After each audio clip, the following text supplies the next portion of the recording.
നിങ്ങളൊക്കെ ഇറങ്ങണം. ഒരു അബദ്ധം പറ്റിയതാ. ആഭരണം എന്റേതല്ല, ദേവന്റെയാ. എടാ താടി വെച്ച നാറി, അത് മുക്കുപണ്ടമാണെന്ന് നീ നമ്മളോട് പറയണ്ടേ?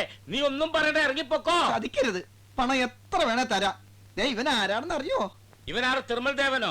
6000 എന്താ? അയ്യോ, ഇവന്റെ അച്ഛൻ അമേരിക്കയിലാ, അമ്മയും അവിടെയാ. ഒറ്റ മോന. മാസാമാസം പണം ഇങ്ങനെ വന്നോണ്ടേയിരിക്കും. ഞാൻ ഇപ്പൊ വരാമേ. ഞാനും സത്യമാണോടോ? സത്യമാണ്. നീ പറയണ്ട, ഇവൻ പറയട്ടെ. ആണോ? സത്യമാണ്. നിന്റെ പേരെന്താ? ആനന്ദ ക്ഷേണായി. അപ്പോൾ നമ്മുടെ ആളാണ് ഇത്തിമകരി വിശേഷ്. അത് പിന്നെ നീ മിണ്ടരുത് പണ്ടാറം. സുഗുണന്റെ പരിചയത്തിലുള്ളതാ. Sugun, your attention please. ഈ സന്തോഷ മുഹൂർത്തത്തിന് ആശംസകൾ നേരുന്നു എന്നും പറഞ്ഞ് അവിടെ നിന്നും ബിൽ ക്ലിന്റനെ പോലുള്ളവർ മാത്രം കഴിക്കുന്ന ഒരു സാധനം കൊടുത്തേച്ചിരിക്കുക. ഇത് പക്ക ഫോറിനാണ്. ഫോറിനോ വൈപ്പിനോ? ഇത് വൈപ്പിനാണ്. അമേരിക്ക ആയാലും വൈപ്പിനായാലും ഒന്ന് കുടിച്ചു നോക്ക്. അത് നീ കുടിച്ചോ പണ്ടാരം? അതെ, പറഞ്ഞില്ലേ, അമേരിക്ക തന്നെ. അയ്യോ, വെള്ളം ഒഴിച്ചു കുടിക്ക്, കൂമ്പ് പാടി പോവും.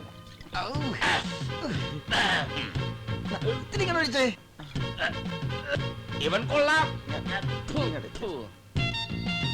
എടോ രമണി, നിനക്കറിയോ ഇവൻ ഇതുവരെ നമ്മൾക്ക് വാടക വന്നിട്ടില്ല. പണ്ടാറം. നിനക്കറിയോ, നമ്മളോട് പണം വാങ്ങിയാണ് ഭാര്യ കോമളത്തിന് ഇവൻ വാടക കൊടുക്കുന്നത്. അതുകൂടാതെ ഇവൻ പലിശയ്ക്കും വാങ്ങിയിട്ടുണ്ട്. ഒന്നും തിരിച്ചു തന്നിട്ടില്ല. 1ഉം 2ഉമല്ല, രൂപ 1 ലക്ഷം തരാറുണ്ട്. അല്ലേ സുഗുൺ?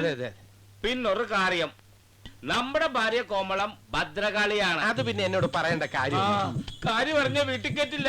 അവൾ നമ്മളെ പപ്പടം ഉരുട്ടും പോലെ. ഇതാണ് ഇവിടെ പരിപാടി അല്ലേ? വാടക വാങ്ങിക്കാൻ വന്നിട്ട് കുടിച്ചു കൂത്തറിയാ. ചേച്ചി, ഞങ്ങള് താനൊന്നും പറയണ്ട, ഒക്കെ ഞാൻ കേട്ടു. നിങ്ങളൊക്കെ മാന്യന്മാരാണെന്ന് കരുതിയാ ഇവിടെ ഞാൻ വീട് തന്നത്. ഈ മനുഷ്യനെ പറ്റിച്ച 1 ലക്ഷം രൂപ നാളെ എനിക്ക് കിട്ടണം. ഇത് കമ്മത്തല്ല, കോമളമാ പറയുന്നത്. ഇങ്ങോട്ട് പോ മനുഷ്യനെ. നമ്മളോട് നിങ്ങൾ അയ്യോ പിടിക്കരുതേ, വിടൂ വിടൂ വിടൂ. കമ്മത്തിന് ഇപ്പൊ പപ്പടം പോലെ പരത്തും.